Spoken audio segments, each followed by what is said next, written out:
Hello, this is Sam-Erik. Welcome to the show. In this episode, how can technology play a role in sustainable tourism? Our resident expert in emerging technologies, Jayant Kolla, will share his takeaways from the recently held conference in Bulgaria called Investing in Sustainable Tourism.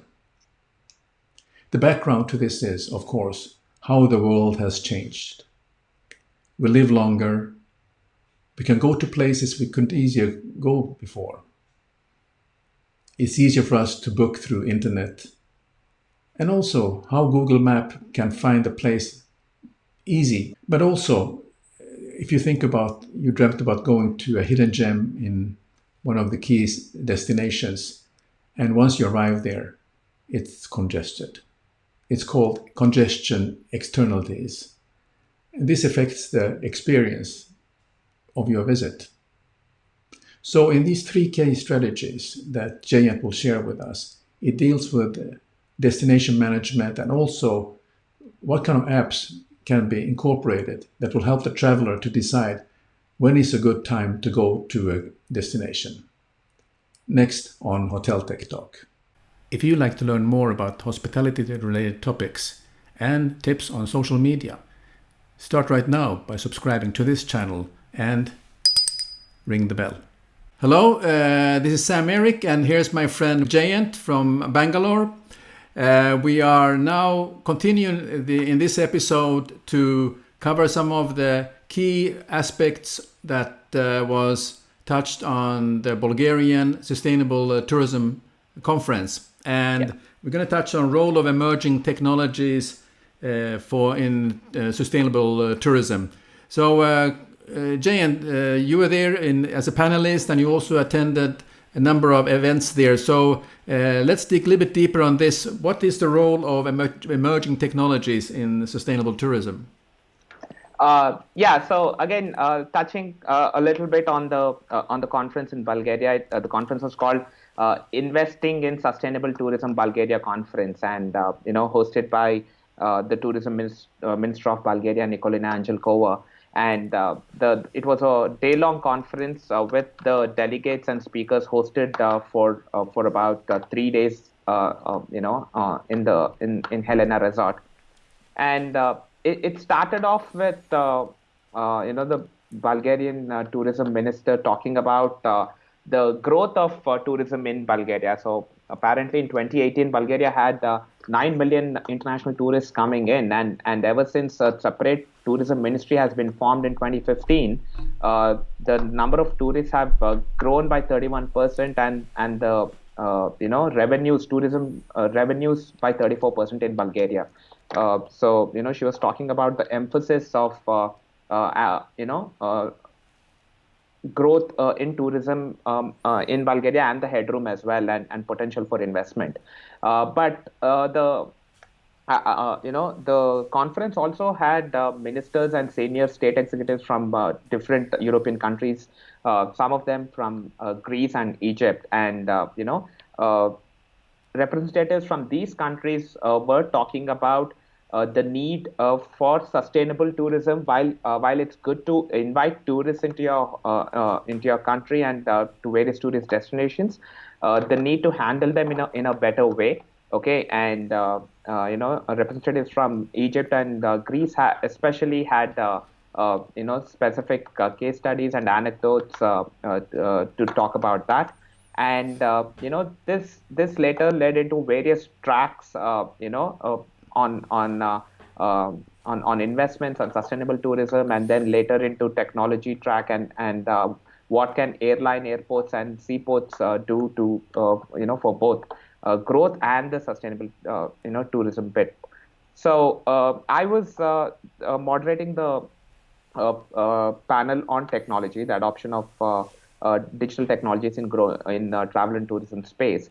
And what I was very keen on while we were talking about is that the latest in the recent past, some of these Web 2.0 and mobile digital technologies have enabled the growth of tourists, travelers and tourists to various places around the world, right?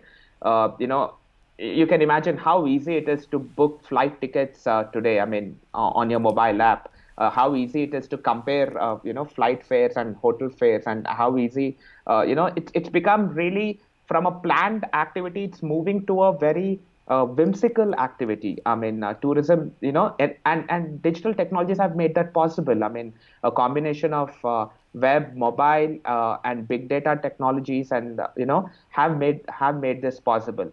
But at the same time, when you look at it uh, from the tourist destination point of view, they are bearing the brunt of this growth of tourists coming in. This whimsical, tourists. Technologies have made it very easy for tourists to book and travel in a jiffy, in a flash. But technologies are yet to make their impact on for the tourist destination to handle this influx of tourists. And I believe that there's a role that technology can play in destination management, in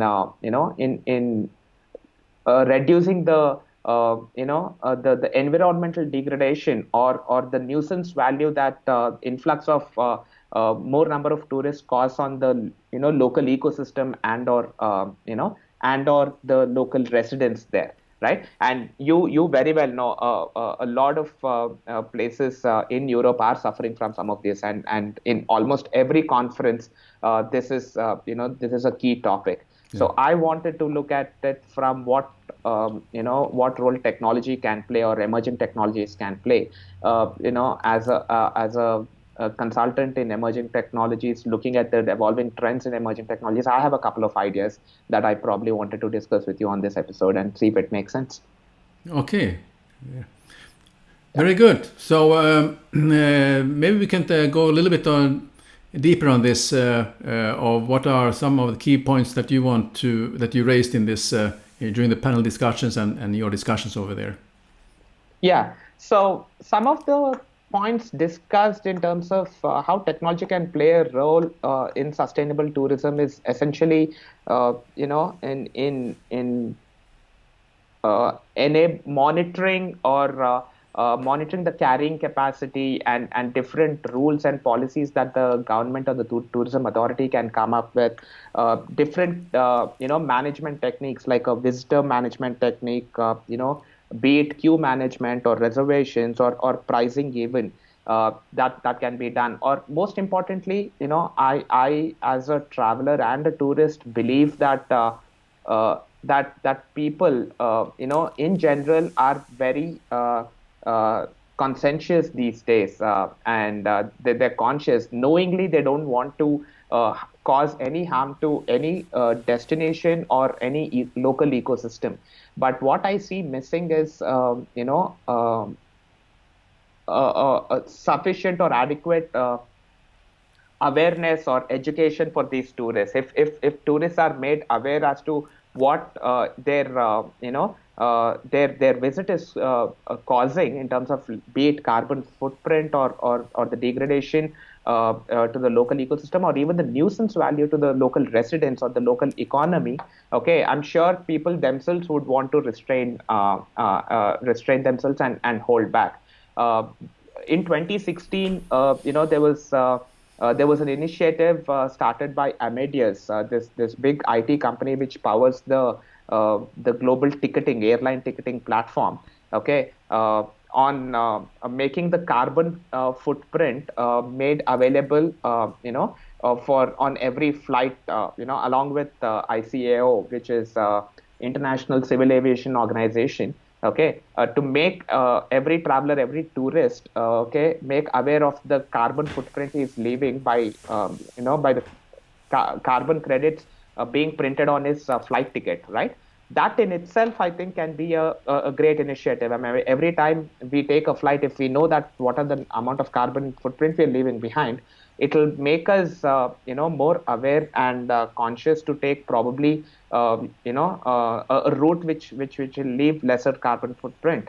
And starting with that, every tourist destination, having billboards or real time displays, digital displays, saying, what the number of tourists there, or the amount of harm it's causing by different metrics, okay, will itself make the tourists aware, and get them to self-restrain themselves. Because I honestly believe that everyone who's traveling is very self-aware, and knowingly wouldn't want to do any harm, Yeah. right? So if let's say there is a tourism organization or country, Ministry of Tourism, etc., and that need to have some advice on a strategy, is there any particular points that you would like to advise them what they should do when they're developing their strategy for these issues? Yeah, I would probably recommend three key areas where technology could play a role, and the tourism authority could look at using technology. First and foremost would be the environment management information system itself, right? I mean, just the information system, and making the tourists aware and educate them on the various impact of their tourism in that particular destination is having. Okay, that simple, very simple information system, and some that could include carbon calculators and various other stuff. To the other extreme of the entire management techniques, the capacity management techniques itself, right? I mean, imagine, let me give you an example. There could be something called as real-time heat maps for tourists. If I'm in, let's take the example of Malta and Valletta. Both of us have been there, right? If we have to go visit Gozo, and Gozo in a day can take only X number of people in terms of visiting it, right? Well, if I'm traveling from St. Julian's, towards Gozo, if on my mobile phone, like how I see the weather forecast of the day, if I can see the real time, heat map of the number of people who are already at Gozo and the number of people who are heading there, and that can be, generated by intelligent transport. I mean, all the buses who are heading there with telematics and GPS systems on them, right?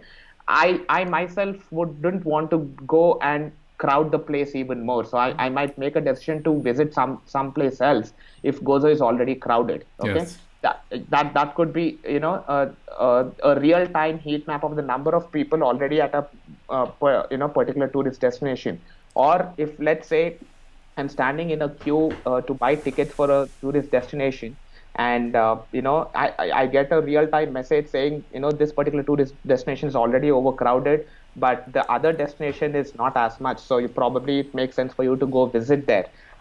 That a real time message on my mobile could be that much more useful. Yeah. Or from the government side of things, the tourist destination tickets themselves make them dynamic, like airline tickets. The more crowded it starts getting, the more costly the tickets keeps getting. I mean, why should a guy who came early in the morning, planned, and be the first visitor to that particular destination, pay the same as some lazy guy who comes late and crowds it, right? I mean, the guy who leaves late after his breakfast should be charged more. I mean, dynamic pricing of tourist destination tickets. I really like that idea. This is an excellent idea about this pricing. I mean, there has been certain countries like Bhutan, for instance, had Right. a very, you probably know about this, the key policy about allowing only a number of visas into their country. But also, I think the destination should also start to look at that. And I really like the idea of sort of, there's a sort of the price goes up according to, it's like in a hotel, if you have 0 rooms sold, then the prices are Right. quite attractive, and then when there's only 2 rooms left, then those two last rooms will have a premium price attached to it. So I think that is an idea that is actually viable if they to get them It is going. viable. Yeah, I mean, and today technologies can enable that. I mean, they've enabled that in the tourism space itself. They've enabled that for airline ticketing, and like you mentioned, hotel rooms. It can be extended for tourist destinations. And glad you mentioned Bhutan, because I'm a motorcycle rider myself, and Bhutan is big these days among Indian motorcycle riders. We don't go to Leh Ladakh anymore, so most of my friends go to Bhutan, and I know how much in advance we need to apply for permits and how Yeah. long it takes to get permits, and the entire limited permits mechanism is working extremely well for that ecosystem and for that country. Yes. Okay, and they're maintaining it that well. Yeah. Very good. I mean, that. Thank you very much for this. Is actually a very interesting discussion about some key strategies for the the government's part of how they could develop. There's always this contradiction. I mean, the hotel owners want to have as many hotel visitors as possible because that generates income for the people who work there and live there, and also the tour operators.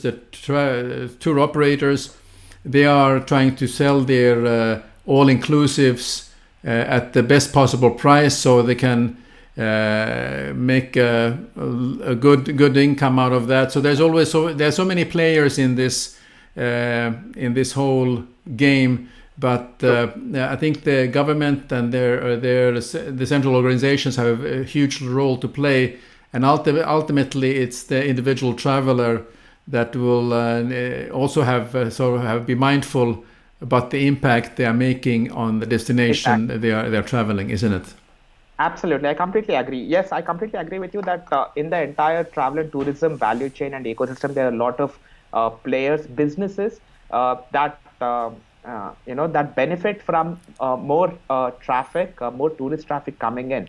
But when it comes to sustainable tourism, I would imagine just the two players at both ends of the value chain: the government and the tourism authority, and the tourist himself. If they are made aware, that awareness itself will reduce the tourist traffic or overcrowding at certain ecologically, environmentally delicate destinations. And that I think is the first step, and that itself we haven't reached in the most optimized manner.